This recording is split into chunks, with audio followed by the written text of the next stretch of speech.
很多人说上班是牛马混口饭吃，我却把公司当成了家，修成了末日堡垒。当丧尸狂潮吞没世界，无数牛马沦为行尸走肉的食粮时，我正靠在办公室的人体工学椅上，吃着自热火锅配冰可乐。末日倒计时48小时，晚上8点17分，项目部灯火通明，键盘声、电话声、隐约的抱怨声混杂在一起。我对着屏幕上密密麻麻的报表，眼皮发沉。又是一个看不到头的加班夜，手机突然震动，屏幕上跳出2个字：大哥。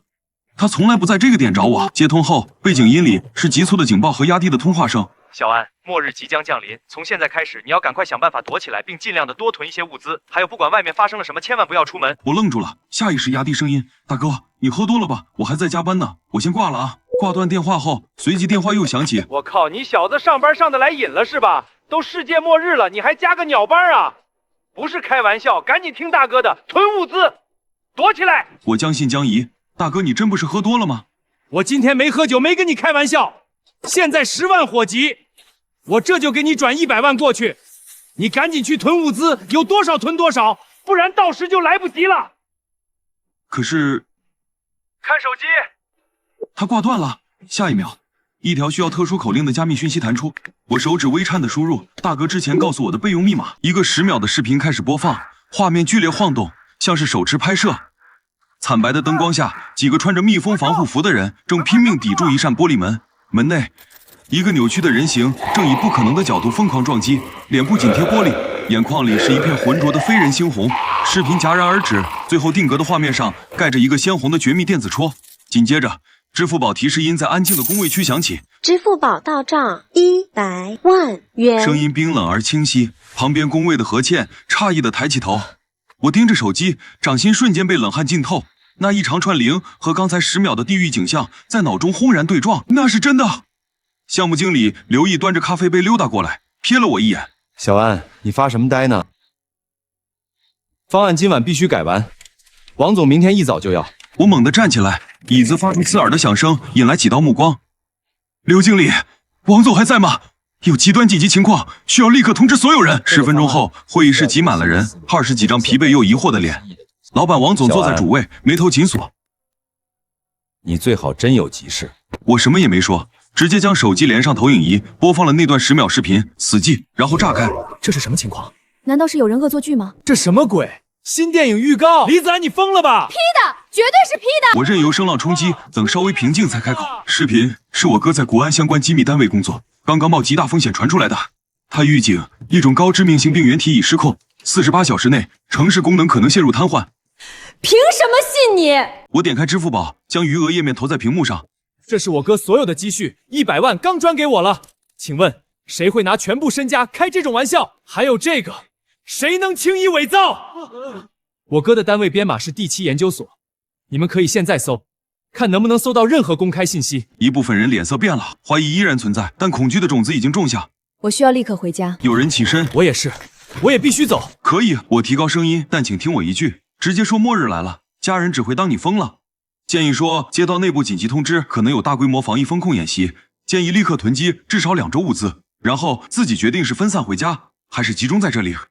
这里楼体坚固，有独立水电接口，比大部分公寓更易防守。人群剧烈骚动起来，电话声、争吵声、急促的脚步声充斥会议室。家在本地的同事几乎毫不犹豫地冲出去收拾东西。人性在巨大的未知威胁前展露无遗，第一反应永远是奔向自己最熟悉的巢穴。王总脸色铁青地看了我很久，最终重重叹了口气。他把我叫到一边，压低声音：小安，我有老婆孩子在别墅区，我必须回去。我办公室柜子里有几盒澳洲 M12和牛排，你拿去吃吧。他拍了拍我的肩，眼神复杂。你好自为之。转身匆匆离开。刘经理也走了过来，神情挣扎。我爸妈年纪大了，在郊区，对不起，我也得走。他顿了顿，保重。如果你说的是真的，保重。领导层和大部分本地同事如同退潮般离去，原本拥挤的办公区迅速变得空荡冷清，最后只剩下4个无处可去的外地人站在凌乱的会议室里，面面相觑。我、何倩、张恒还有周依然。何倩脸色发白，手里紧紧攥着手机，显然刚和家人通完话。张恒默不作声地检查着窗户锁扣，动作带着一种沉着的狠劲。周依然则有些失神地望着窗外依旧璀璨的城市灯火。所以张恒回过头，声音低沉：就剩我们4个了。对，我深吸一口气，感觉沉重的责任压了下来。时间不多了。我们必须立刻行动。没有多余的废话，极致的压力反而催生出可怕的效率。我们用了不到20分钟，列出一份涵盖生存基本面的疯狂清单：水、主食、罐头、药品、燃料、工具、防护品。何倩心思细，补充了女性用品和大量零食。张恒列出了可能用于加固和自卫的物品。周依然则提醒要准备书籍和娱乐用品。如果时间很长，精神会先崩溃。幸运的是，公司位于商圈核心，楼下超市、药店、五金店一应俱全。我和何倩负责采购攻坚，我快速分配。张恒，你力气大，和周依然留在楼下接应物资，找借口稳住可能的好奇心，同时检查大楼消防通道和所有入口，列出需要立刻加固的薄弱点。晚上9点40分，我们走出死寂的公司，投入楼下依旧喧嚣的夜市人流中，烤串的烟雾、奶茶的甜香、情侣的笑闹声扑面而来，构成一个无比真实又即将破碎的平凡夜晚。何倩跟在我身边，声音有些发抖。安哥，真的会像电影里那样吗？我没有回答，只是加快脚步走向那片灯火通明、货架满满的超市。毁灭尚在倒数，而我们的生存之战已经打。街道上的人流似乎有些不对劲，我眼角扫到几个人，走路姿势僵硬，像是关节生了锈，甚至有个擦肩而过的男人，眼白里缠着几缕刺目的血丝。快！我们时间不多了，我压低声音拽了一下何倩的袖子。我和何倩几乎是小跑着冲进了最近的超市。我假装说我们公司要搞大型团建活动，需要大量备货。超市经理一听我们要为公司大型团建备货，眼睛顿时亮了，直接拉开仓库大门。灯光下堆积如山的零食包装反射着诱人的光彩。我像闯入宝库的探险家，毫不犹豫地伸手一指，辣条50箱，薯片30箱，干脆面30箱，各种干果也要30箱，只要保质期超过2个月的，每样都来1箱。好的。何倩在我身后轻轻哇了一声，眼底闪着光。当超市经理开始吆喝着理货员搬货时，我望着眼前逐渐垒起的小山，心里那根紧绷的弦稍微松了一点点。至少在注定灰暗的未来里，我们还能保住这一点明亮的、属于滋味的盼头。从零食店出来，我们拐进隔壁药店，两人轮流上前。我说家里老人需要常备消炎药，何倩说单位要组织野外拓展。店员虽然疑惑，但在我们毫不犹豫的扫码付款下，终究没多问。几大箱抗生素、抗病毒药和纱布就这样被我们悄悄运走。粮油店的采购更像是一场沉默的战役，几百斤大米和面粉堆成了矮墙，油桶排成了队列。店老板擦着汗帮忙搬运，嘴里念叨着：“你们这活动阵仗可真大。”下一站是厨具店，20几个卡式炉和几十箱燃气罐几乎清空了货架。老板好奇地问：“这是要去哪儿野营啊？”我扯了扯嘴角：“差不多吧，可能要野营很久。这个4张，配套的被褥都要最好的。”家具城里，我直接指向最厚实的床垫。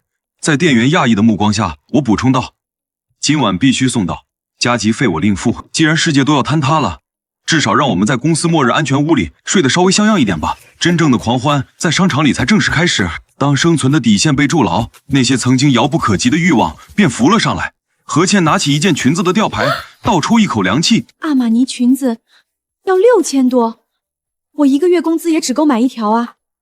我的声音没有犹豫：“买！”真的吗？怕啥？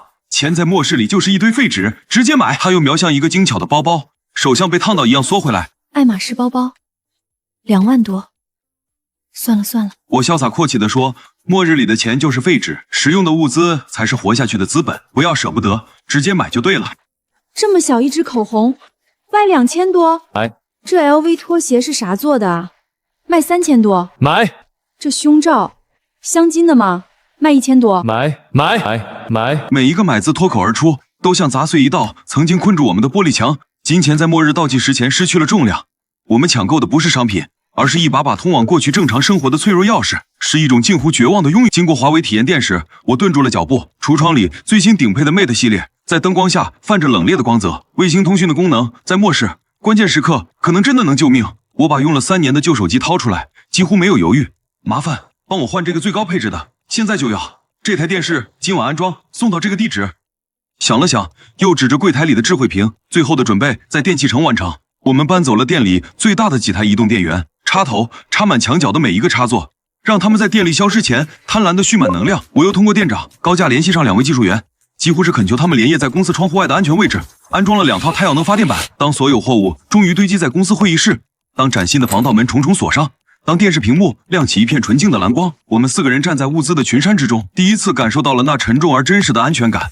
外面世界崩塌的巨响仿佛已被隔绝，这里是我们的诺亚方舟，至少暂时是。看着眼前堆积如山的物资，满足感只持续了不到3秒，一股寒意突然从心底窜起。我差点犯了一个致命的错误，食物和水能挡住饥饿，但挡不住饥饿的人。在末日里，最先崩溃的从来不是肉体，而是人心。当法律与道德的枷锁断裂，那些平日里被压抑的贪婪、暴力和绝望，会比任何丧尸都可怕。我猛地转向门口，那里还是原来那扇普通的玻璃门，在日光灯下反射着脆弱的微光，它像一张纸，隔开的不是安全与危险，而是被保护与被掠夺的幻觉。不行，这门撑不住。我低声说，声音在安静的办公室里显得突兀。何倩正忙着给零食分类，闻言抬起头。什么撑不住？人心。我抓起手机，边翻通讯录边解释，一旦外面的人知道我们有这么多东西，这门连10分钟都扛不住。得换，现在就换。我找到之前合作过的一家高端安保公司，电话接通时已是晚上10点多。我直接开出了3倍于市价的紧急安装费，要求他们立刻派最专业的团队带上他们仓库里最厚重、防护等级最高的防爆安全门和防弹玻璃。李先生，现在时间很晚了，而且这种级别的门通常需要预运和测量。客服为难道加钱？我打断他，现金，现在就带门过来，尺寸不合现场改，我要银行金库级别的。现在就要！金钱在末日倒计时前的魔力是惊人的，不到40分钟，一辆厢式货车就停在了楼下。3个穿着工作服、满脸困惑的师傅抬着厚重的金属部件上了楼。安装过程持续了近3个小时，电钻的轰鸣声在深夜的办公楼里格外刺耳，火星四溅。老师傅一边拧紧最后一个螺栓，一边擦着汗说：“小伙子，你这到底防谁呀？这门还有这防弹玻璃，用的都是给高端私人博物馆供货的规格，别说人了。”一般的小型爆破，他没有说下去，只是摇摇头。接过我递过去的厚厚一叠现金时，眼神里充满了不解和一丝隐约的不安。当沉重的合金门咔嗒一声彻底锁闭，当防弹玻璃将我们与外界彻底隔绝成2个世界，我才终于感到肺里吸入了第一口真正属于安全的空气。但这还不够。我将大楼各层原有的监控线路全部接到了我们办公室的电脑主机上，屏幕上分割出10几个画面：走廊、电梯间、楼梯入口。整栋大楼的公共区域如同掌纹般清晰。我又给每人配备了一台军用级别的无线电对讲机，调试好加密频道，最后将一台全波段收音机放在桌上。这是我们与可能尚存的秩序世界之间最后一丝微弱的连线。做完这一切，我靠在崭新的安全门上，金属传来冰凉坚实的触感，手里握着下午刚到货的复合弓，弓身沉甸甸的，带着某种原始的威慑力。眼前半个会议室已被改造成了仓库，各类物资堆叠至天花板，像一座沉默的堡垒。有那么一瞬间，我几乎产生了一种荒诞的掌控感。这下何倩抱着一包薯片，小声感叹：“应该安全了吧？”话音未落，张恒从消防通道检查回来，脸色铁青。怎么了？我问。他啐了一口。楼下和帮保险那帮孙子，林峰带头的在电梯口堵我，阴阳怪气问公司这是要转行开超市啊？拉这么多吃的上去，怕不是专门喂猪的吧？他们眼神不对。尤其是那个林峰，一直盯着咱们搬上去的罐头箱子看。林峰，楼下保险公司的团队经理，一个能把保险卖出传销感的中年男人，平时就为了抢电梯、争车位这些破事和我们摩擦不断。不用理他们，我试图让语气轻松些。这茬过去，他们能不能活下来都是问题。话一出口，办公室的气氛骤然凝固，刚才因为忙碌而暂时压下的恐惧，像潮水般重新漫了上来。何倩手里的薯片袋子发出了轻微的休息声，周依然抱着膝盖，把脸埋进了臂弯。张恒盯着地板，腮帮子紧了紧。是啊，我们准备了门，准备了物资，准备了武器。可如果外面真的变成电影里那样的人间地狱，我们这小小的堡垒真的能保护我们安然度过吗？远方的父母亲人，此刻是否安全？我们还能再见到他们吗？未知像浓稠的黑暗，吞噬着刚刚建立起来的微弱信心。怕什么？我强行打破沉默，声音提高了一些，试图注入力量。看看我们身后，有吃有喝，有坚强后壁。外面天塌下来，咱们也能在这躺平好一阵子。要相信国家，这种灾难上面肯定有预案，很快就能控制住。张恒第一个响应，重重点头。对，我们肯定能行。何倩也挤出一点笑容，就是有安哥在呢。周毅然抬起头，眼睛红红的，但也跟着点了点头。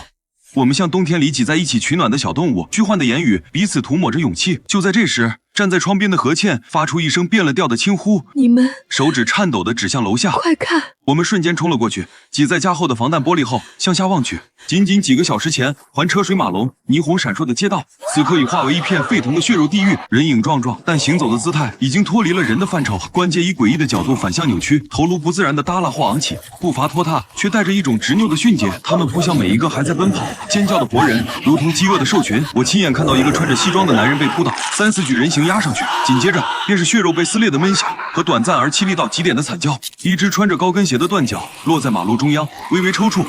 丧尸！周毅然喃喃道，声音轻得像要碎掉。这个词从电影屏幕里跳出来，狠狠砸进了现实。他们嘴角挂着新鲜的血肉碎屑，眼球蒙着一层浑浊的乳白色薄膜，对昔日的同类没有丝毫犹豫，只有最原始、最彻底的吞噬欲望。尖叫声、撞车声、爆炸声汇成一首混乱的交响。试图开车逃离的人将道路堵成了钢铁坟墓，随后便被从四面八方涌来的灰败身影淹没。车窗被拍碎，里面的人被硬生生拖出，也有人躲在车里，但更多的躯体爬上车顶，覆盖了每一寸金属外壳，直到车辆变成蠕动的粉种。浓烟滚滚升起，火光映照着这幅末日图景，鲜血从各种残破的躯体内汩汩涌出，汇聚流淌，在街灯和火焰的映照下，竟将黑色的柏油路面渐渐染成了一条触目惊心的缓缓流动的暗红色血河。窗内是堆积如山的食物和坚固的门墙，窗外是文明顷刻间崩塌后最赤裸的死亡盛宴。我们4个人站在窗后，如同站在2个世界的分界线上，无声地看着地狱在脚下展开。安全屋建成了，但末日也真的来了。何倩的声音卡在喉咙里，那就是手指死死抵着冰凉的玻璃，指节泛白。电影里的丧尸。她的声音很轻，却像一根针，刺破了我们最后一点自欺欺人的幻想。窗外已不是人间，那些蹒跚、扑咬、撕扯的形体，彻底扯下了文明的外衣。一个穿着快递制服的身影扑倒了穿睡裙的女人，埋头在她颈间剧烈耸动。几个学生模样的少年疯狂奔跑，却被侧面冲出的黑影扑倒，尖叫瞬间被淹没。被咬到，周毅然喃喃自语，就会变成他们，身体不由自主地颤抖起来。一个传一个，这样下去，街上很快就会全是。他的逻辑推断比眼前的景象更让人心底发寒。这不是孤立事件，这是瘟疫般的蔓延，是指数级的增长。恐惧终于从视觉冲击沉淀为冰冷的认知。我们被困在了一座正在飞速转化的孤岛上。我猛地回过神，门，张恒，锁门。声音因为急促而变调，所有锁。张恒像豹子一样窜向门口，厚重的合金门早已反锁，但他还是近乎狂暴地将所有能扣上的门栓、链条全部检查、加固一遍。每一声金属碰撞的脆响，都像在我们紧绷的神经上敲了一记。最后一道机械锁落下的声音响起，我紧绷的肩膀才微微松了一毫，汗水已经浸湿了后背。幸好我们换了这扇门。我转向他们，想挤出一个安抚的笑，却只感觉脸部肌肉僵硬，这话苍白无力。但此刻我们需要任何一点积极的心理暗示。沉重的撞击声毫无预兆的炸响，来自门外走廊。那不是敲门，是纯粹的野蛮的冲击，带着要将阻挡物彻底摧毁的蛮力。整个厚重的门板都传来沉闷的震动，我们刚刚松懈的神经瞬间再度绷紧，几乎断裂。连这样的门都能被撼动出声响，外面撞击的东西究竟有多大的力量？我们4个人如同受惊的鹿，紧紧靠在一起，死死盯着那扇发出呻吟的门，脸上最后一点血色也褪尽了。不能慌。我深吸一口气，试图将恐惧压下去。我走到物资堆旁，将下午才开封的复合弓握在手里，又从箭袋里抽出一支碳纤维剑，搭上弓弦。冰冷的触感和弓身沉稳的张力稍微稳住了一些我的心跳。我压低声音对张恒说：“监控。”他立刻扑到电脑前，唤醒屏幕，分割画面亮起，显示出走廊各个角度的黑白影像。找到了，就在我们门外不远，3、4个身影正在漫无目的的游荡。其中一个格外高大魁梧，穿着保安制服，半边脸血肉模糊，正用肩膀和身体一下又一下地机械地撞击着旁边消防通道的铁门。刚才那可怕的声响显然就是他制造的，该死！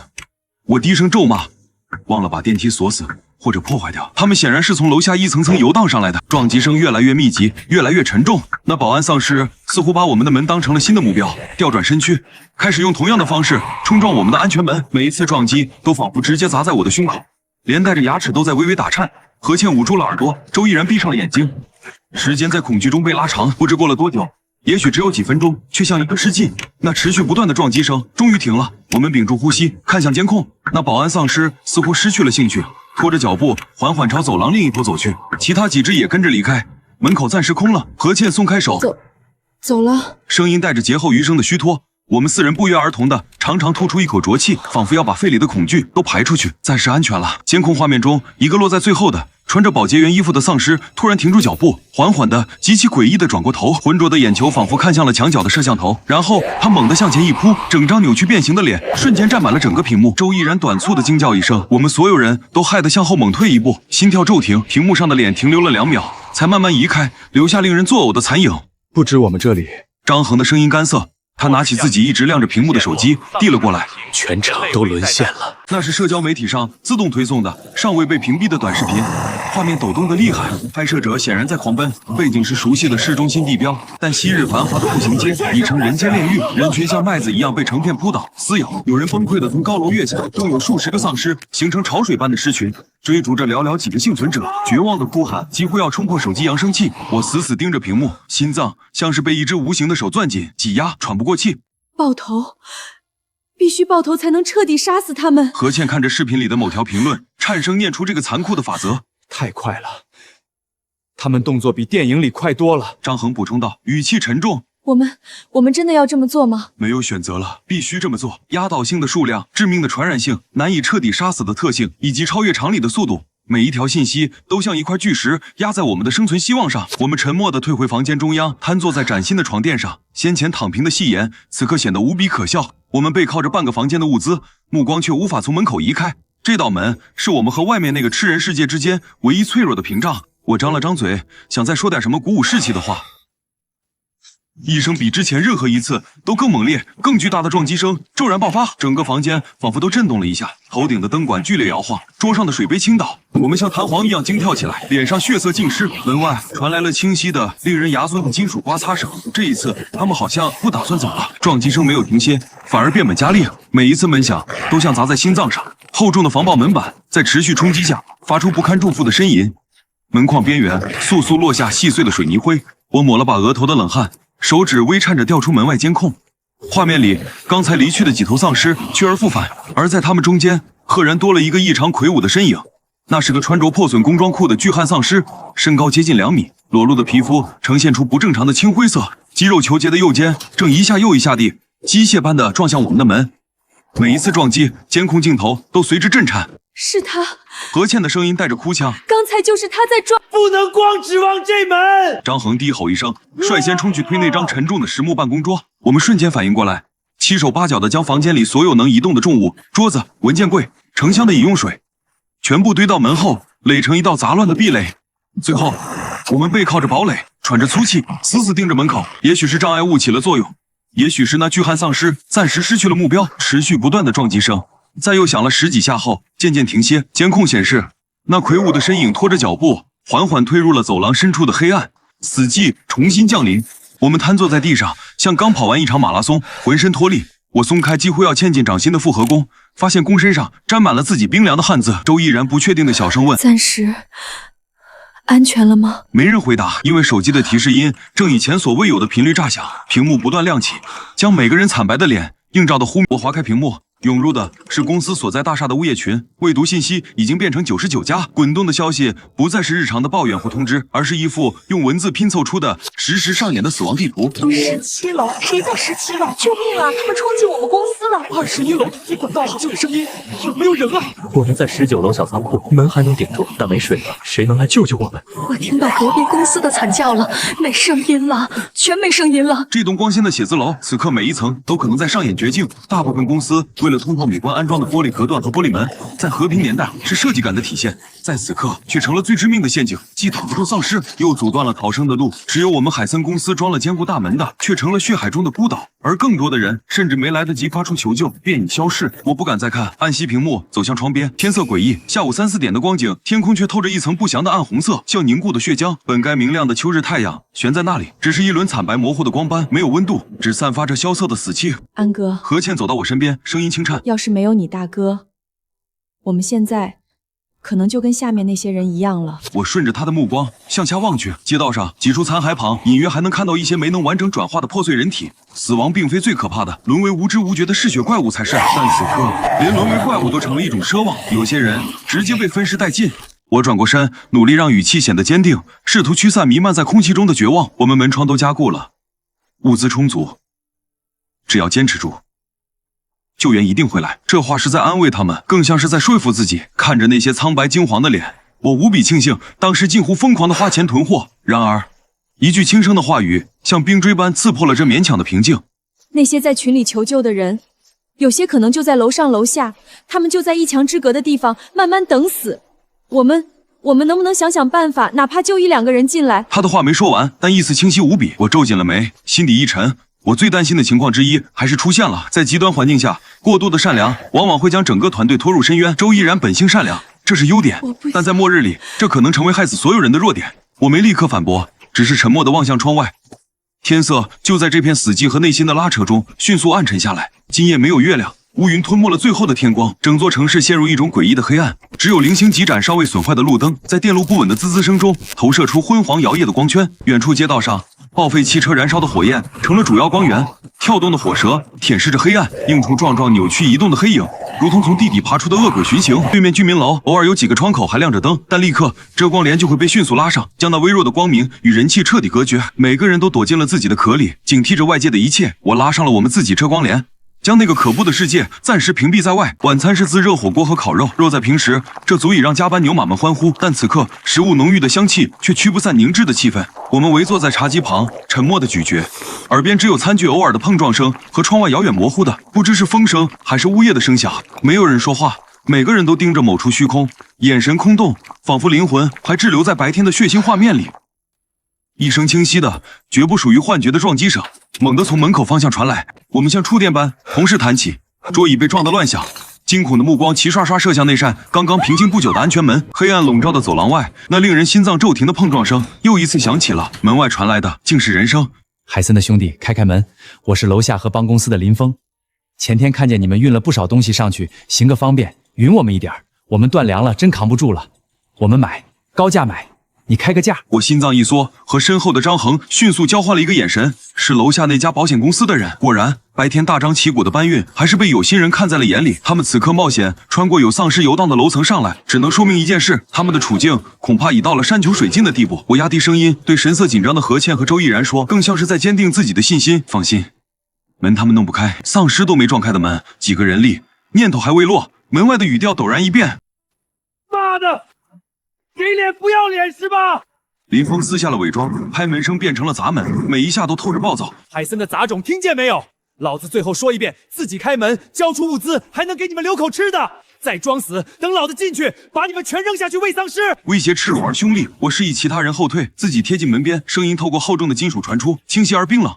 林经理，你们卖保险的那套话术还是省省吧。门就在这儿，有本事自己开。门外瞬间寂静，像暴风雨前的死寂。随即，林峰恼羞成怒的咆哮炸开。操！你以为老子吓大的？给老子砸！沉重的劈砍声猛然爆发，是金属利器，很可能是消防斧，以惊人的力量一次又一次地砍在门板上。刺耳尖锐的撞击声在空旷的走廊里疯狂回荡，震得我们耳膜发疼。每一次重击都让我们的心脏随之紧缩。然而，厚重的防爆门除了表面留下几道刺目的白痕，纹丝不动，甚至连门框的震颤都微乎其微。它沉默地矗立着，如同一堵不可逾越的钢铁之墙。林哥，一个同伙的声音带着惊疑：“这门邪乎，他们是不是早知道会出事儿？这他妈是银行金库用的吧？”少废话，继续砸，老子就不信了！林峰的声音里已经染上了疯狂的底色，斧头落下的频率更快，却也更乱，只剩下歇斯底里的发泄。开门，给老子开门呀！巨大的噪音在死寂的末世里，无异于最醒目的灯塔。远处隐隐约约的拖沓的脚步声开始汇聚，越来越近，中间夹杂着那种令人毛骨悚然的从腐烂喉咙深处挤出的声音，如同死亡的潮水，正被这噪音牵引着汹涌而来。林哥，别砍了，有东西过来了，好多是丧尸，丧尸被引过来了。妈的，先回去，从长计议。紧接着是仓皇远去的脚步声，门外重新被另一种声音主宰。低沉的嘶吼，黏腻的咀嚼，以及某种重物被拖过地面的摩擦声。许久，这些声音才渐渐远去，留下死一般的寂静和空气中若有若无的血腥味儿。我们背靠着冰凉的门，缓缓滑坐在地上，仿佛打了一场精疲力竭的仗。门板上那几道新鲜的砍痕，无声地诉说着刚才距离我们仅一门之隔的疯狂与死亡。劫后余生，没有喜悦，只有更深沉的寒意。丧尸固然可怕，但被饥饿和绝望逼疯的同类同样危险。草草结束了食不知味的晚餐，我们围坐在一起。虽然门窗坚固，但在危机四伏的夜晚，没人敢完全沉睡，必须有人值夜。我的声音在寂静中显得格外清晰。两人一组，轮流休息，随时盯着监控和门口的动静，没有异议。很快分好组，我和张恒值第一班。我们走到周毅然铺位旁，他睡得并不安稳，眉头紧蹙。我和张恒对视一眼，动作尽可能轻缓，但坚定地将他的手腕用准备好的登山绳捆住，打了活结，既不会伤到他，也无法轻易挣脱。周毅然猛地惊醒，发现自己的手腕被牢牢捆住，最初的茫然迅速被惊怒取代。他在昏暗的光线里瞪大眼睛，声音因压抑而发抖。你们绑我干什么？我蹲下身，尽量让声音不带情绪，在他耳边低语：为了活下去，为了我们4个都能活下去。等你真正想明白为什么，我们就松开你。他开始挣扎，绳索勒进皮肤。李子安，你疯了吗？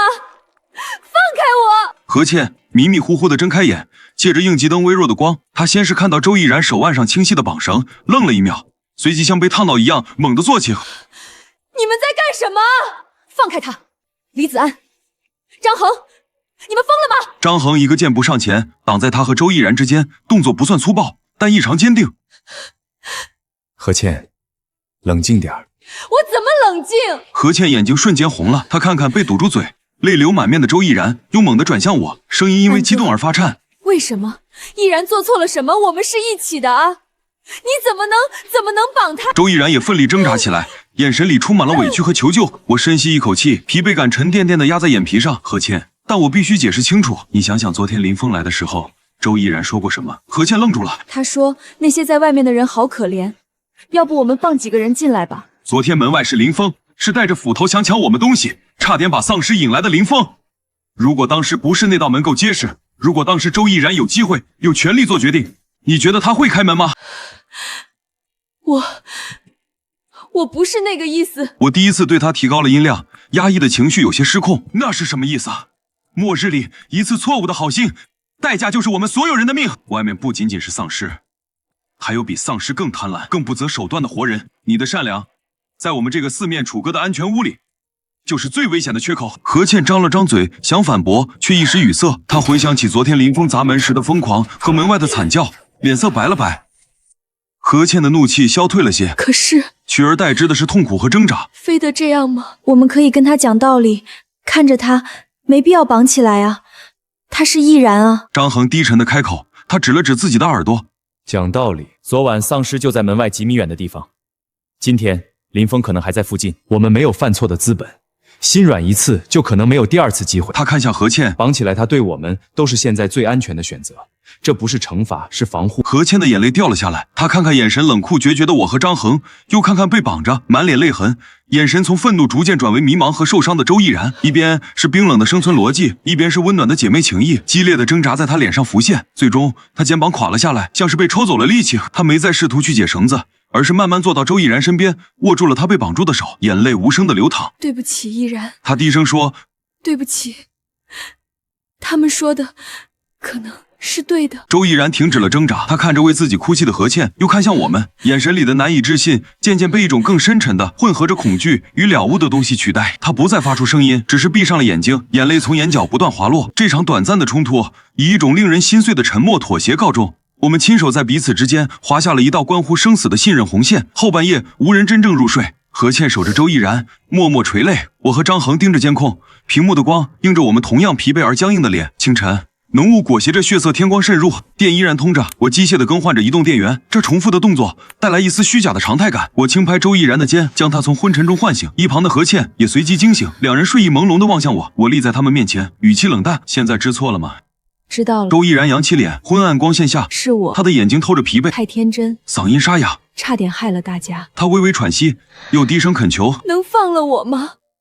何倩，你给他解开吧。周毅然眼泪倏然落下，何倩也松了口气，连忙俯身去解他腕上的绳结。绳索松脱的细微声响里，压抑的气氛悄然散去。监控显示门外暂无威胁，紧绷的神经得以稍稍喘息。为了驱散那几乎凝固的压抑，我打开了电视，播放起《行尸走肉》。虚构的末日求生剧，此刻竟成了我们荒诞的背景音。就在剧中，人为了半瓶水搏命时，2声克制而清晰的敲门声，宛如文明时代的余音，穿透厚重的门板。门外，林峰的声音传来，努力平稳，甚至带着一丝久违的职业化的诚恳。子安，李哥，能聊聊吗？电视被迅速静音，屋内陷入一片紧绷的寂静，只有屏幕上无声闪烁的光影映照着我们凝重的脸。我抬手示意所有人别动，自己缓步挪到门边，屏息静听。林峰的声音再次响起：李哥，我知道之前是我不对，太急躁了。这世道大家压力都大，难免上火。但我这次来真不是要硬抢，是想谈笔交易，双赢的交易。他顿了顿，像是在观察门内的反应，然后抛出了诱饵。我们公司你知道，我做保险的里有些特殊客户资源，灾难前有几位高端客户通过我们秘密储备了一批顶级应急物资，存放在几个绝对安全的地点。门外似乎有另一个声音低声附和了一句：“这么好的事情。”林峰的声音压低，却更显诱惑，仿佛在分享一个天大的秘密。这批物资的存放位置就在我们这栋大厦的负3层地下车库的一处仓库里，仓库门的备用钥匙就在我手里。那里头听说不仅有压缩军粮、特效抗生素，甚至可能有小型静音发电机和净水设备，都是顶级货。但问题是负3层的丧尸数量有点多，我们这点人装备也不齐，贸然过去跟送死没区别。他的同伙立刻配合的补充，语气带着怂恿和描绘的美好蓝图。林哥说了，你们这儿物资足，人手看起来也稳当，咱们合作，你们出点吃的喝的，让我们缓缓劲儿，再出几个人一起行动。要拿到那批硬货，咱们按出一分，你们拿大头，这比干守着等消耗强万倍啊！林峰接过话头，语气更加推心置腹。子安，我干保险这么多年，最懂风险和收益。现在这局面，死守是坐吃山空和新资源才是活路。我用一个确切的能改变局面的仓库情报，换一点眼前的支援，这是对冲风险，是投资未来。我以我10年职业信誉担保，这笔交易绝对是现在最明智的选择。屋内，我能感觉到空气的微妙变化，何倩的呼吸似乎急促了一点，张恒的目光也闪烁了一下。药品、发电机这些词汇在末日里有着致命的吸引力。林峰，你们保险公司的保密协议是牵着玩的。这种级别的客户资产信息，能让你一个业务经理把钥匙和地址随身带着，满世界推销。退一万步，就算真有，你现在告诉我，就不怕我拿了钥匙，转头自己独吞，一脚把你踢开？门外的呼吸声一滞，我继续道，语气嘲讽：“你刚才用消防斧给我们门上留下的多条痕迹，可比你这番话有说服力多了。省省力气吧，林经理，你的风险评估这次可没做好。现在对你来说，最大的风险就是在我门口逗留太久，把不该引的东西再引过来。”李子安，林峰伪装的和气瞬间粉碎，声音里充满了计谋。你有种！被当众拆穿的羞怒，守着那点破东西发霉吧！我看你们能撑多久！我对着门板淡淡道：“慢走不送，记得保管好你的机密客户资源。”可别让丧尸先找到了。门外传来压低的咒骂和急促的脚步声，迅速远去。我转过身，面对神色不一的同伴，何倩似乎松了口气，又有些后怕。张恒眼神恢复了冷静，对我微微点头，都记住了。我的目光扫过他们，在末世，最先贬值的不是钞票，最快耗尽的不一定是粮食，而是某些人嘴里最不值钱的是信誉。何倩抱着他给予安慰。时间的流逝在白昼变得模糊而煎熬。到了中午，绝望开始以更惨烈的方式上演。我们透过窗帘缝隙，用望远镜目睹了对楼有人打开窗户，没有任何犹豫，纵身跃下，像一只断翅的鸟，砸在楼下废弃的汽车顶上，发出一声闷响，再无声息。更多的人选择了搏命，他们用床单、电线结成简陋的绳索，冒险从窗户爬出，荡向相邻楼层那些可能无人的房间。有人成功撞破窗户，消失在内，不久后带着鼓鼓囊囊的包裹仓皇爬回；有人则在中途力竭或失手，尖叫着坠入下方游荡的狮群。更有人好不容易撞开窗户，迎接他的却是黑暗中扑出的饥渴身影。短促的惨叫后，一切归于平静，只有新的咀嚼声加入狮群的合奏。法律与道德在这求生的本能面前，薄如蝉翼，碎得无声无息。我看见对面楼里一男一女形成了高效的劫掠组合。女人负责敲门，声音凄切哀求，谎称家人受伤需要帮助。一旦有警惕心不足的幸存者将门打开一条缝，躲在旁侧的男人便如饿狼般猛冲进去，手中砍刀寒光一闪。不久后，两人带着沾血的包裹离开，留下身后洞开的死寂的房门。这还不是最坏的。下午，一支更具组织的扫楼队出现在视野中，他们大约10来人，手持消防斧、钢管，甚至自制的长矛，像行军一般逐层清扫。他们不再伪装，直接暴力破门，闯入任何可能存有物资的房间。抵抗者轻则被打得头破血流，扔在走廊；重则被他们抬起来，直接从窗户扔进楼下密集的丧尸群里。惨叫声瞬间被兴奋的嘶吼淹没。我们看得手脚冰凉，原来比丧尸更早、更有效率的清理人类的，恰恰是人类自己。唯一值得庆幸的是，我们这栋楼与那支扫楼队活跃的区域之间隔着一条丧尸密集的主干道，那些漫无目的游荡的怪物，此刻反倒成了一道令人讽刺的安全屏障，暂时阻隔了更直接的来自同类的危险。如果我们没换门的话，真的后果不堪设想啊！我们都明白他的意思。原先那扇漂亮的玻璃门，在那些斧头和钢管面前，不会比一张纸坚固多少。傍晚时分，头顶的日光灯管猛地闪烁了几下，发出滋滋的哀鸣，然后办公室里所有的灯光熄灭，断电了。断电的瞬间，黑暗带来的不只是视觉的丧失，还有一种令人窒息的闷热，仿佛一只无形的手扼住了喉咙。汗水几乎是立刻从每个毛孔里涌出来，黏腻迅速浸透单薄的衣衫。明明已是深秋时节，但在南方的天河市依然有着30多度的气温，而此刻室内的空气却厚重的像盛夏午后的沼泽，每一次呼吸都带着灼烧感。张恒扯了扯紧贴在身上的 T 恤，不断用手扇风，但扇动的只是更热的气流。这鬼天气，快40度了吧？不对劲。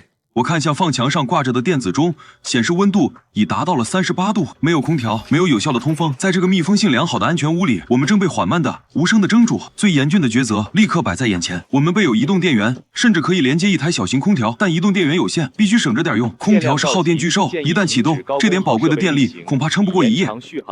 电现在是比食物更稀缺、更不可再生的资源，用它换取几个小时的凉爽，代价可能是接下来监控失灵、通讯中断，乃至照明尽失。在黑暗中沦为真正的瞎子，这无异于饮鸩止渴。我们只能打开靠电池驱动的桌面迷你风扇，扇叶徒劳的转动，送出的风也是滚烫的，但也聊胜于无。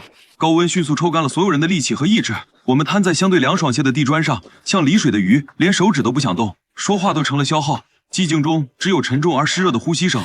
整栋楼，甚至整座城市都在承受这份突如其来的恶意。高温成了压垮许多幸存者的最后一根稻草。透过窗帘缝隙，我们目睹的悲剧更加频繁，几乎每天都有彻底绝望的身影从更高处的窗户或天台一跃而下，沉闷的撞击身后留下一滩迅速被高温蒸发的血渍。也有人嘶吼着，挥舞着简陋的武器，直接冲向楼下游荡的丧尸群。在短暂的疯狂砍杀后，被更多的躯体淹没，那更像是一种热浪灼烧下的精神崩溃，一种寻求解脱的残酷方式。无人收敛的尸体在烈日下加速腐烂，即使我们紧闭门窗，那股剧毒感的恶臭仍无孔不入地渗入，混合着燥热，令人作呕。林峰那伙人已经好几天没来骚扰了，这反常的平静并没有让我们安心，反而生出更糟糕的猜测。在这样极端的高温下，缺乏通风和足够饮水的他们，很可能已经出现了严重的碱源、中暑、脱水、热射病，每一样都足以致命。而我们爱莫能助，甚至庆幸这削弱了眼前的威胁。但很快，我们就顾不上同情别人了。先是周毅然，接着是何倩，都出现了头晕、恶心、面色潮红的中暑症状。张恒的体力也明显下降。虽然我们备有药物，但看着同伴虚弱的样子，我还是感到了前所未有的恐慌。在这种孤立无援的状态下，一场严重的中暑就可能意味着死亡。幸运的是，靠着药物、轮流扇风以及强迫少量多次补充电解质水，我们4个人竟然奇迹般的扛了过来。3天后，最凶猛的高温终于开始减退。当第一丝真正意义上的凉风从特意撬开的一道微小通风缝里钻进来时，我们几乎要哭出来。电子钟上显示的温度数值下降了不少，身体的黏腻感逐渐被干爽替代。然而，还没等我们好好享受这劫后余生般的凉爽，新的恐怖便接踵而至。楼下的丧尸，那些在酷热中显得懒洋洋的怪物，仿佛被这股凉风注入了新的活力。他们的嘶吼声变得频繁而有力，游荡的范围明显扩大，动作也似乎迅捷了一些。高温没能杀死他们，只是暂时抑制了他们的活性。现在狩猎季好像又回来了。紧接着，监控画面带来了更坏的消息。林峰没有死，他不仅活着，还和之前那支凶残的扫楼队走到了一起。他们像一群有组织的猎狗，暴力破开那些他们认为可能还有物资的办公室，搜刮一切，手段更加老练残忍。22楼一家公司门被撬开后，短暂的抵抗以一声戛然而止的惨叫结束。几个人拖着鼓囊囊的袋子离开，脸上带着掠夺后的兴奋。我的心沉到了谷底。他们联合了，这意味着他们的力量、人数和破坏性都成倍增长。而我们这个物资丰足的地点，就像黑夜中的篝火，迟早会吸引这群贪婪的飞蛾。我知道。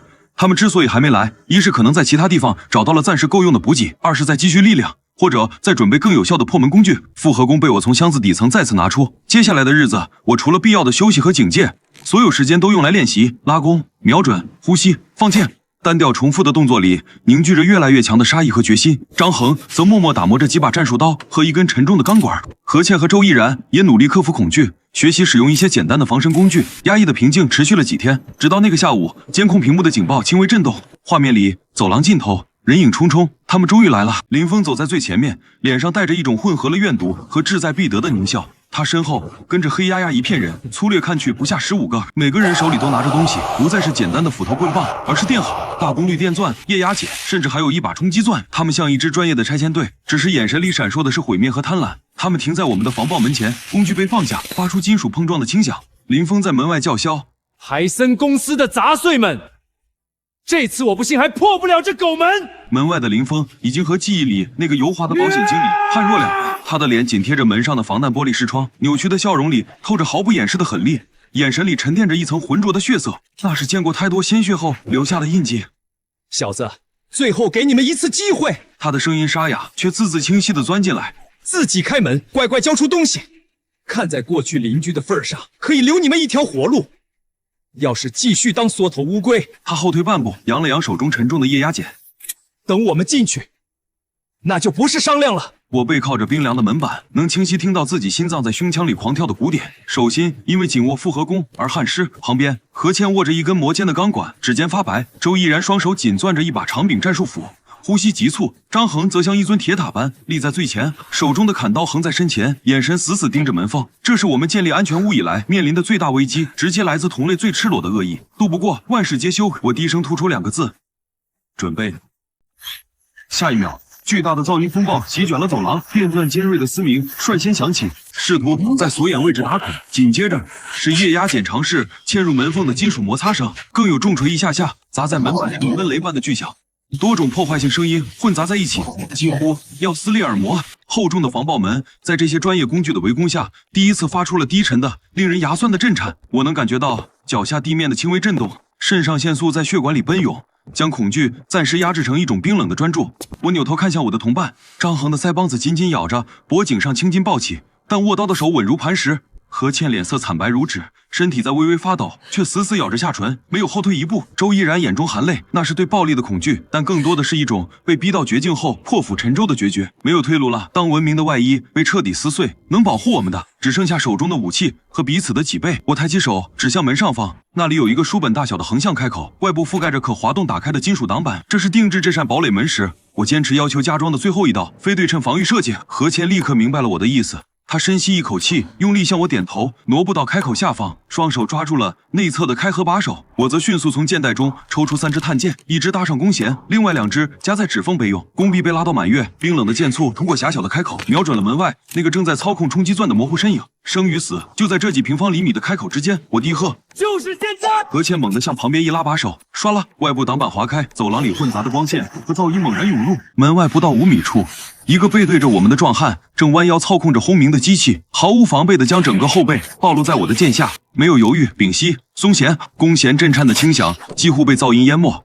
但碳纤维箭矢破空的锐鸣却异常清晰，门外瞬间爆出一声凄厉到极点的惨叫。那壮汉像被重锤击中，整个人向前扑倒，肩胛骨附近赫然插着一支颤动的箭羽，冲击钻脱手砸在地上，发出刺耳的刮擦声。有箭！他们放箭了！门外顿时一片大乱，惊呼和咒骂声炸开，混乱就是最好的掩护。何倩死死顶住挡板，保持开口畅通。我以最快的速度再次引弓，根本不仔细瞄准，完全凭感觉将第2、第3支箭朝着人影最密集、最慌乱的方向接连射出。我的腿！我的腿！操！躲开！躲！又是2声惨叫，夹杂在惊呼中响起。关上！我吼道。何倩用尽力气将挡板猛地拉回原位，咔嗒锁死。几乎就在同时，有什么东西重重砸在了刚才开口的位置，是门外反应过来的人扔出的工具。走廊里的破门噪音戛然而止，只剩下痛苦的呻吟、慌乱的脚步声和愤怒的咆哮。我立刻扑到电脑前，调出正对门口的监控。画面里一片狼藉，一个人倒在血泊中抽搐。第1箭，另2个人分别捂着小腿和胳膊，倚在墙边嚎叫。第2、3箭，原本聚集在门口的人群惊惶地退到了走廊两端。林峰站在稍远的地方，左手紧紧捂着自己的右上臂，指缝间有暗红色的液体渗出，一支箭擦伤了他。他脸上的狞笑早已被惊怒和一丝难以置信取代，正抬头死死盯着摄像头，眼神怨毒的仿佛淬了毒。他冲着门嘶吼：“只会躲在铁壳子里放冷箭的缩头乌龟！”声音因疼痛和暴怒而扭曲。本事出来真刀真枪干啊！孬种，你们就烂在这铁棺材里吧！我凑近门上的传声口，让自己的声音清晰而冰冷地传出去。林峰，还要继续吗？你们制造的噪音，还有这新鲜的血腥味，你觉得能吸引来多少好朋友呢？我们的剑还多得很。门外能听到有人在小声催促：“林哥，不能再逗留了，声音太大了，而且王老三他们的伤口急需处理下。”林峰打断同伙：“闭嘴！”但他急促的呼吸暴露了内心的挣扎。他看了一眼地上呻吟的同伴，又抬头盯了一眼坚固的令人绝望的门和那个已经关闭的射击口，脸上的肌肉剧烈跳动。林峰，我继续施加心理压力。就算你真把门弄开，里面这点东西够你们这么多人分几天？为了一口迟早要吃完的饭，把命丢在这儿，值吗？更别说，你猜我除了弓箭，还有没有别的东西招待你们呢？长达10几秒的死寂。好，林峰终于从牙缝里挤出这句话，好得很，充满了挫败和刻骨的恨意。李子安，我看你们能得一到几时？我们走。脚步声杂乱的远去，伴随着痛苦的呻吟和拖拽声，走廊里重新恢复了空旷，只剩下地板上几滩渐渐凝固的暗红和散落的几件工具。证明着刚才发生的短暂而激烈的攻防。我背靠着门，缓缓滑坐在地上，这才发现全身的肌肉都在不受控制的轻微颤抖，冷汗已经浸透了里外的衣衫。张恒走过来，重重拍了拍我的肩膀，手也在抖。何倩瘫坐在地，大口喘气，眼泪后知后觉地涌了出来。周毅然则靠着墙壁缓缓蹲下，把脸埋进了膝盖。我们赢了，暂时。接下来的日子，竟然意外地获得了一段喘息之机。林峰一伙人销声匿迹，或许在舔舐伤口，或许在别处找到了新的猎物。生活被迫建立起一种古怪的规律：起床、用餐、锻炼、维护装备、监控警戒娱乐。有线的电用来播放早下载好的电影或音乐。职业日复一日，我们甚至开始轮流在室内进行简单的体能训练。这是末日版的躺平，没有 KPI， 没有加班，却时刻背负着生存的压力。如果没有窗外游荡的影子和对未来的隐忧，这几乎像一场漫长而封闭的度假。但平静注定是短暂的。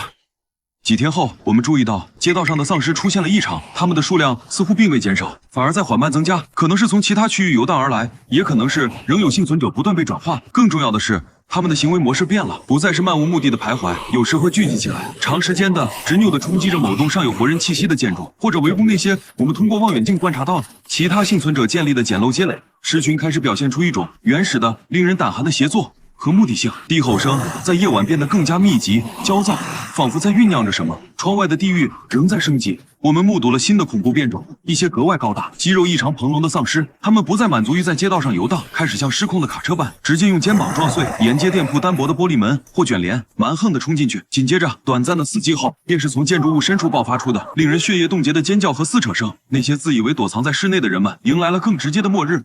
监控屏幕的警报再次急速闪烁，将我们重新拽回冰冷的现实。林峰又来了，这一次画面里的他们明显不同，每个人手中除了盾牌和破拆工具，似乎还多了些什么。他们推进的更快，目标明确。还没等我们做出反应，走在最前面的一个人突然加速冲向门口，高举手中一块厚厚的、边缘不规则的水泥板，那分明是砸碎了某个消防栓箱或是墙壁硬撬下来的。他猛地跳起，将水泥板狠狠拍向门上那个唯一的射击窗口。哐当一声闷响，伴随着金属变形的刺耳噪音。监控画面上那个书本大小的开口外部瞬间被灰白色的水泥板彻底封死。几秒钟内，又有2人冲上用胶带和不知哪里找来的金属条对着水泥板边缘一阵疯狂缠绕加固。我们的远程攻击渠道被物理剥夺了。他们……何倩的声音带着绝望。他们把射击口堵死了。李子安，他的声音从门缝里挤进来，嘶哑干裂，却带着一股浸透骨髓的寒意。我兄弟肩膀上那一剑，拜你所赐。他昨晚发高烧，没挺过去。他停顿了一下，呼吸声粗重，每一个字都像是从牙缝里磨出来的。这笔账，咱们今天连本带利，好好算算。说完，他猛地从视窗前退开，身影消失在监控画面之外。紧接着是他嘶哑却充满狠厉的指挥声：“都给我上！照着锁和铰链往死里弄！今天不是他们死，就是我们亡！”他挥了挥手，不再废话。冲击钻、液压开孔器，甚至那套简陋却致命的切割气瓶，再次对准了门锁和铰链。刺耳的高频噪音和金属摩擦声瞬间充斥走廊，门板剧烈震颤，火星持续飞溅。他们不再试探，而是发起了决死的总攻。他们居然还有高温焊枪，门估计撑不了多久了。张恒抵着门后堆叠的重物，脸色铁青。能清晰地感觉到每一次撞击带来的震动。硬手只有死路一条，我们需要变数，需要一场足够搅乱局面的混乱。我的大脑飞速运转，目光猛地投向公司深处那扇紧闭的董事长办公室大门。一个近乎荒诞却可能是唯一生机的念头，如同闪电般划过。王总的音响，我几乎喊了出来。他那套天价的发烧级音响啊，对，那套设备，他说能当小型演唱会现场用。那是老板王总的心头肉，一套价值20多万的德国进口顶级音响，功率骇人，音质据说能还原真掉在地上的声音。末日来临前，他还展示过其蓝牙和户外播放功能。张恒、周毅然，帮忙把音响主机和那2个最大的扬声器搬到大厅。快！我来不及详细解释，已经冲向王总办公室。那套乌黑锃亮的音响系统就静静立在角落。我们4人用最快的速度将沉重的主机和2个宛如小柜子般的低音炮扬声器连拖带拽的弄到了公司前厅。这里有一整面巨大的落地窗，窗户可以向外打开，大概30度的缝隙。何倩，去找手机或平板，下载声音最大、节奏最刺耳的音乐 ，DJ 重金属，什么都行。我一边吼着，一边和张恒奋力将其中一个低音炮的喇叭正面对准了落地窗最大的一块玻璃。何倩举着她的平板冲过来。找到了，屏幕上是一个播放列表，极乐净土、DJ 重低音版、基你太美、狂暴 Remix 都是最大音量下载好的，就基你太美。循环播放，我来不及挑剔，此刻我们需要的是最原始、最重复、最具有穿透力和吸引力的噪音。我们将平板通过蓝牙连接到音响主机，周毅然和我合力，用工具强行将落地窗的锁扣破坏，拉开了一道足以让声波狂暴涌出的缝隙。门外破拆声越来越密集，越来越疯狂，甚至能听到金属疲劳的呻吟。就是现在！我看向同伴们，每个人都捂住了耳朵，对我重重的点了点头。我深吸一口气，按下了平板上的播放键，然后将音响的旋钮猛地拧到了底。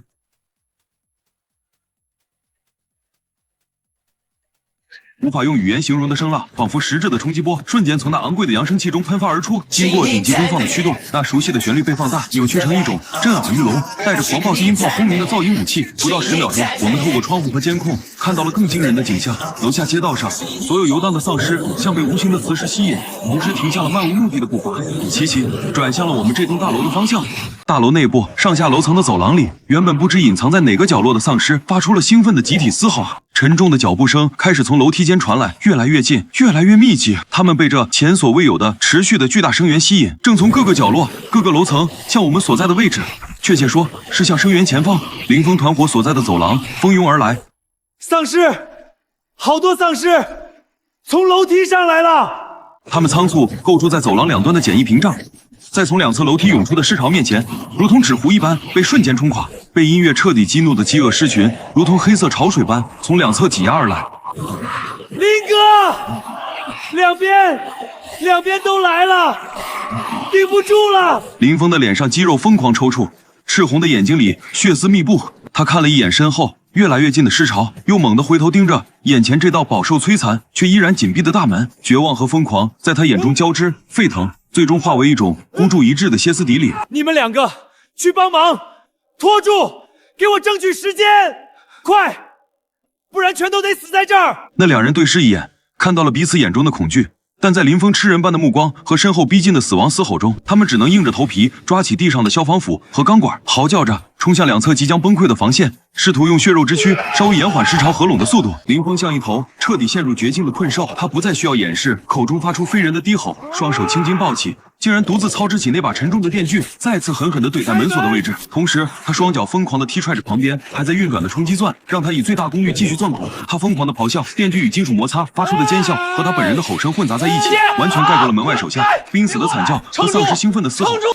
给老子开！汗水、泪水，或许还有恐惧的液体混在一起，从他扭曲的脸上淌下。他眼里只剩下这扇门，仿佛只要打开它，就能逃离身后正在上演的地狱。走廊两侧，林峰剩余的手下正在用生命构筑最后一道脆弱的防线。他们背靠着摇摇欲坠的杂物堆，挥舞着一切能当做武器的东西：断裂的桌腿、卷刃的砍刀，甚至是用胶带绑着刀的简易长矛。歇斯底里的劈砍，捅刺着不断涌来的丧尸，污血和碎肉飞溅。每一次挥击都伴随着他们自己濒临崩溃的嚎叫。顶住，给林哥争取时间啊！滚开，别过来！撑住，撑住啊！他们是在用血肉之躯拖延着死亡的合拢，为身后那道门前的林峰争取着渺茫到几乎不存在的破门时间。而林峰对身后的惨烈战况似乎充耳不闻，他全部的意志，所有的疯狂都灌注在了手中那台咆哮的电锯和脚下的冲击钻上。火花疯狂四溅，金属门板发出不堪重负的呻吟，被他切割开的地方显露出下方更坚硬的复合结构，但破口也在一点点扩大。他赤红的眼睛里只有这扇门，口中发出野兽般的低吼，汗水混着飞溅的金属碎屑流进眼睛，也毫无知觉。我们紧盯着监控，心悬到嗓子眼时，一声刺耳到极点的断裂爆鸣。林峰手中的电锯猛地一震，高速旋转的锯齿崩裂成数片，四处飞射。电锯的咆哮声戛然而止，只剩电击空转的呜咽，火星骤熄。这突如其来的故障像一盆冰水，浇熄了他眼中最后一丝疯狂的火焰，也抽走了他全身的力气。他踉跄一步，握着报废的电锯把柄，茫然地抬起头，看向眼前这门上被切割出的却依旧未能洞穿的狰狞伤口。身后的抵抗声、惨叫声、丧尸的嘶吼声，此刻才如同潮水般涌入他的耳中。他缓缓转过身，看到的是地狱。两侧的防线已经收缩到极致，还能站着挥动武器的人只剩寥寥4、5个，且人人带伤，浑身浴血。他们背靠着背，在越来越小的空间里绝望地挥舞着武器，脚下是同伴或丧尸残缺不全的尸体，丧尸的数量却仿佛无穷无尽，哈哈的低吼充斥着整个走廊。他们踩着同类的残躯，不知疲倦地向前挤压、抓挠、扑咬。一个手下稍慢了一瞬，立刻被几双青灰色的手抓住脚踝拖倒，惨叫声瞬间被淹没，防线又缺口了一块。林峰的手抬起来，不是去拿任何武器，而是开始徒劳的一下又一下的拍打着身后的金属门，起初很轻，然后越来越重，直到手掌通红。他的声音嘶哑的像破风箱，带着一种茫然的开门，仿佛不知自己在说什么的语调。求求你们，开门啊！他的眼泪毫无预兆的涌了出来，混合着脸上的血污和黑灰，冲出道道沟壑。他似乎突然想起了什么，声音陡然拔高，充满了心肝剧烈的哭腔，不再是命令或威胁，而是最卑微的祈求：让我进去，我不能死，我不能死在这儿。他像是抓住了最后一根虚幻的稻草，语无伦次的哭诉：我儿子，他才7岁，晚上没有我讲故事他睡不着，他还在等我回家，等我回家啊！他的额头抵着冰冷的门，指甲无意识地抠抓那些电锯留下的灼热痕迹，发出嘎吱声。我老婆跟我这么多年没享过福，我爸妈在老家眼睛都盼瞎了，就指望我出息接他们来。我爸腰不行，我妈身体也垮了，我死了他们怎么办？我怎么能死？他的哭喊声越来越大，混杂着身后越来越近的抵抗声和丧尸嘶吼，显得格外凄厉破碎。我拼命赚钱，我卖保险，我能养家，我能让他们过好日子，我只是想活着，我有什么错？开门，求你们开门，我进去当狗都行，我把命卖给你们，让我再见他们一面就见一面啊！门外是一个男人在同伴用生命争取来的倒数计时的生存缝隙里彻底崩溃的哀嚎，那些关于责任、爱与愧疚的哭诉，伴随着身后同伴不断倒下的闷响和短促惨呼，像一把把钝刀子切割着门内每一个人的神经。何倩早已泪流满面，紧紧捂住了嘴，身体微微发抖。周依然别过脸去，但肩膀的抽动和通红的眼圈出卖了他。就连一向最冷静的张恒也死死攥着拳头，盯着地板，重重的一下又一下的呼吸，仿佛在压抑着什么。安哥，何倩的声音带着浓重的鼻音和巨大的动摇，破碎不堪。他听起来不全是假的，后面的人都快死光了，我们能不能先让他进来？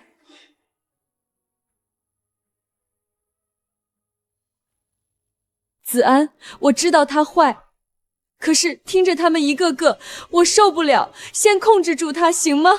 李哥，张恒抬起头，现在放他进来，风险或许能控。喉结动了动，外面快撑不住了。门外的林峰似乎捕捉到了门内细微的议论声，求生的本能让他爆发出最后的力量，更加凄厉的赌咒发誓，忏悔哀求，字字泣血。我背对着他们，面向那扇隔开生死、鲜血与哭嚎的门，闭上了眼睛，胸腔里充斥着血腥味的空气和冰冷的决断。在睁开眼时，我眼底已是一片寒潭。你们想知道我的声音没有起伏，为什么我始终留着一些监控记录，不让你们看吗？在他们愕然不解的目光中，我走到主控电脑前，快速输入密码，点开了一个标记着原始记录检证据的加密文件夹，没有解释，我直接点开了里面按时间顺序排列的第一个视频片段，点击播放。第一个画面在屏幕上亮起，没有声音，却仿佛能听到女孩喉咙里压抑的呜咽。3楼昏暗的楼梯间，穿着褪色前台制服的女孩背抵着冰冷的墙壁，惊恐的摇头，双手徒劳的护在胸前。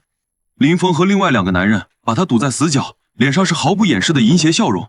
女孩的嘴唇在动，显然是在哀求。回应她的是林峰反手一记狠辣的耳光，将她打得歪倒在地，然后便是几只粗暴的手抓住她的衣服撕扯，画面剧烈晃动了几下，最后定格在女孩大睁的失去神采的眼睛上，而一道模糊的寒光正从她颈间掠过。第2个画面切换到12楼走廊，一个显然是临时加固过的办公室门口，一对30岁左右的夫妇将一个小男孩紧紧护在身后，男人手中捧着几袋饼干和几瓶水，满脸哀求地递向林峰。林峰笑着，甚至点了点头，伸手接过了物资。就在那男人脸上刚刚露出一丝劫后余生的松懈时，林峰另一只手中突然举起了一把精巧的弩，几乎没有瞄准，弩箭瞬间没入男人的胸口，女人发出无声的尖叫，扑向倒下的丈夫。林峰身旁的同伙上前一步，手中的刀精准地刺入他的后背。最后画面捕捉到那个吓得连哭都忘了的小男孩被林峰皱着眉，像提起一件碍事的垃圾，径直走向旁边破碎的窗户，手臂一扬，一个又一个片段，掠夺、欺骗、虐杀，为了一包泡面、一瓶水，甚至只是为了发泄绝望而施加的暴行。监控的黑白画面过滤了鲜血的颜色，却让那种纯粹冰冷的恶意更加刺骨。林峰在其中有时是主导者，有时是冷漠的旁观者，但每一次他都选择了最残忍的那条路。办公室内死一般的寂静，只有电脑硬盘轻微的运行声。何倩早已死死捂住自己的嘴，眼泪不受控制的奔涌。但那不是同情，而是看到纯粹邪恶后生理性的反胃与恐惧。周毅然紧握的拳头指节发白，指甲深深陷进掌心，身体无法控制的微微颤抖，仿佛那些暴行就发生在眼前。张恒猛地别过脸，盯着地面。下颌线绷得紧紧的，胸口剧烈起伏。我移动鼠标，关掉了屏幕，那些画面带来的寒意却久久无法散去。现在还觉得打开这扇门是救人吗？我们谁也没有再说话，只是静静地站着，听着门外的哀求和拍打声，不知何时彻底消失了，取而代之的是一种黏腻的、令人头皮发麻的撕扯和咀嚼声，中间夹杂着骨骼被咬碎的脆响，以及丧失满足的低沉的呵呵声。那声音持续了很长一段时间，仿佛在细细品味这顿大餐。最后，一切渐渐归于一种诡异的平静，只剩下零星丧尸无意识地抓挠门板的单调声响，以及他们拖沓离去的脚步声。林峰和他手下想活下去的执念，连同他们曾犯下的罪孽，最终一同埋葬在了这扇他们未能攻破的金属门外。我长长的缓缓地吐出一口一直憋在胸口的浊气，但紧绷的神经并未因此放松半分。监控显示，门外的走廊依旧游荡着不少被刚才动静吸引来的丧尸，他们不时漫无目的地撞击着房门，威胁暂时解除了。可我知道，在这崩坏的末世里，绝对的安全从来都只是一种幻觉。我们守住的不仅仅是这半屋物资和一道铁门，更是在这无边黑暗中那条绝不能自我溃决的脆弱的人性底线。时间在高度警惕和单调重复中悄然流逝，门外的丧尸似乎习惯了我们的存在。撞击变得零星，我们逐渐适应了这种被围困的常态。下棋，玩早已通关无数次的单机游戏，对着下载好的电影发呆，用一切方式对抗着足以把人逼疯的寂静与压抑。转眼，日历翻过了180多页，丧尸爆发已过去半年。那天下午，一种久违的低沉有力的轰鸣声由远及近，撕裂了城市上空惯常的死寂。是直升机，军用直升机。我们几乎不敢相信自己的耳朵，连滚啪啪地扑到窗边，小心撩开厚重的遮光帘一角。只见2架迷彩涂装的武装直升机如同钢铁巨鹰，低空掠过窗衣满目的街道，悬停在我们这栋大楼前方不远处的空中。其中一架的侧舱门打开，一个全副武装的军人探出身子，手中举着一个类似射绳枪的装置。这里，我们在这里。我们再也抑制不住，疯狂地拍打着窗户，尽管知道对方可能听不见。那军人显然看到了我们，他调整方向，瞄准。一声轻响，隔着玻璃几乎听不见，一道带着钩爪的绳索凌空射来，精准地穿过我们之前未通风撬开的一道窗户缝隙。钩爪在室内弹开，牢牢抓住了地毯。紧接着，一个便携式的电动升降吊索顺着绳索滑了下来，末端是一个简易的坐带。直升机飞行员操控着飞机保持艰难的悬停，狂风吹得窗帘疯狂舞动。舱门处的军人打着手势，示意我们迅速固定绳索另一端，然后利用吊索滑过去。希望真正的来自外界的有组织的救援希望，快！我吼道。把绳子固定在最结实的东西上。张恒和何倩立刻冲向那张最大的沉重的实木会议桌，我们用能找到的所有绳子电缆将射进来的绳索末端死死缠绕，固定在一条异常粗壮的桌腿上，打了个死结。在这种时候，让最柔弱的同伴先脱离险境。快，周毅然，你先走。几乎是本能，我将坐带快速套在周毅然身上，检查卡扣。周毅然脸色苍白，眼中却燃着激动的光芒。他对我们用力点了点头，然后双手紧紧抓住吊索。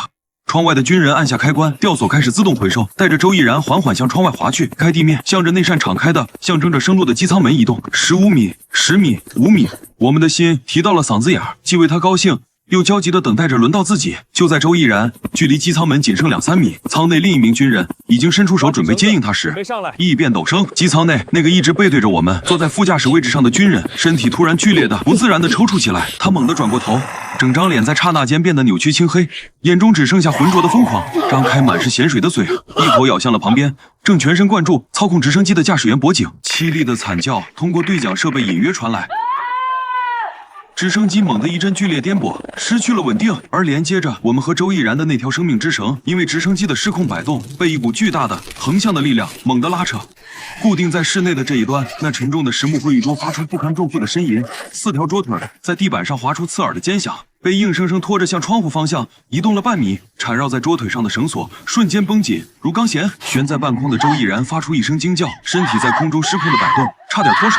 我尖叫，桌子要被拖出去了！绳子，快割断绳子！张恒眼疾手快，抄起手边一把最锋利的战术刀，扑到绷紧的绳索前，用尽全身力气狠狠割下。然而这绳索是军用的高强纤维材质，极其坚韧，一刀下去只留下一个白印。直升机在空中疯狂旋转下坠，绳索上的拉力时紧时松，但每一次收紧都将桌子和我们所有人拉向深渊般的窗口。张恒额头上青筋暴起，不管不顾的疯狂切割，1刀、2刀、10刀，虎口被震裂，鲜血染红了刀柄和绳索，绳子才开始出现断裂的纤维。窗外，周毅然在惊惶中死死抓住吊索，但他的身体距离破碎的窗户边缘越来越近，几乎要被拉回，撞向大楼外墙。快呀！张恒！我死死抵住还在移动的桌子，感觉手臂的肌肉都要撕裂。张恒发出一声低吼，用尽最后的力气，将几乎卷刃的刀子压进最后几缕相连的纤维中。绳索终于断裂，失去拉力的周毅然对着惯性向楼外墙撞去。万幸在最后一刻，断裂的吊索残余部分挂住了窗沿外一个凸起的空调支架，让它险险停住，悬在半空，吓得魂飞魄散。而我们则因为反作用力和沉重的桌子一起向后摔倒，还没来得及庆幸劫后余生，一声震耳欲聋的爆炸巨响从楼下传来，整栋大楼都为之震颤。烈焰和浓烟瞬间吞没了下方几层楼，那架失控的武装直升机终是没能拉起，斜斜撞进了我们这栋大厦的中低层，化作一团熊熊燃烧的火球。里面的军人，无论是未变异的，还是已然成为怪物的，都在这一刻灰飞烟灭。希望来得如此迅猛，破灭得更加彻底。我们瘫坐在一片狼藉的办公室里，空气中弥漫着尘埃和浓烟特有的焦糊味。就在这片压抑的寂静中，周毅然忽然动了，他仿佛才意识到自己真的安全了，才感受到脚踏实地的存在。他缓缓转过头，目光越过何倩，落在了张恒身上。那个刚才像一堵墙般抵住桌子，又像疯了一样割断绳索，虎口崩裂，鲜血直流却浑然不觉的男人。张恒正靠着墙壁喘气，低头检查着自己血肉模糊的手掌，眉头紧锁。周毅然看着他，看着那道沉默而坚实的侧影，看着那为他而流的血，长久以来在绝境中相互依靠、默默滋生的信赖与某种难以言喻的情感，在这一刻被劫后余生的剧烈情绪彻底点燃、释放。他突然挣扎着爬起来，跌跌撞撞地扑向张恒，没有任何言语，只是伸出双臂，紧紧地，仿佛用尽全身力气一般，环抱住了他宽阔却同样微微发抖的肩膀，把脸深深埋进他的颈窝。压抑的呜咽声终于露了出来。张恒身体明显僵了一下，似乎对这突如其来的亲密无所适从。他沾血的手悬在半空，犹豫了片刻，最终那双总是紧握武器、沉稳有力的手臂，轻轻的、有些笨拙的没事了，回抱住了他颤抖的脊背，生硬的拍了拍，都过去了。何倩在一旁看着，眼里闪过一丝复杂的情绪，有欣慰，有感慨，也有一丝淡淡的落寞，但最终都化为了沉默。在这朝不保夕的末日里，一点真实的情感依靠，或许比任何物资都更珍贵。我移开目光，心中五味杂陈。原来危险从未远离，它不仅来自门外游荡的丧尸，来自心怀叵测的幸存者，甚至可能潜伏在看似最可靠的救援者体内，潜伏在每一次以为看见了曙光背后。我们四人以这样一种姿态，在这充满尘埃和死亡气息的废墟角落里，相互依偎，也相互支撑。就在这时，我口袋里那个几乎要被遗忘的带有卫星通讯功能的手机震动了起来，屏幕上是那个熟悉的令我安心又沉重无比的备注：大哥。我深吸一口满是烟尘的空气，按下了接听键。小安，大哥的声音立刻传来，一如既往的沉稳，但透着一丝不易察觉的急促和期盼。怎么样？你们上了救援飞机没有？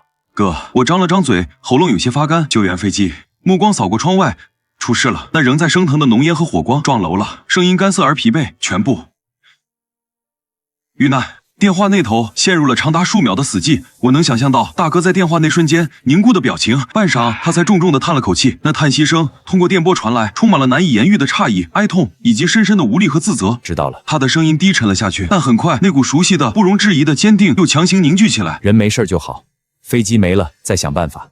小安，听着撑住，不要放弃希望。大哥，一定还会想其他办法来救你们的。等我消息，一定等我消息。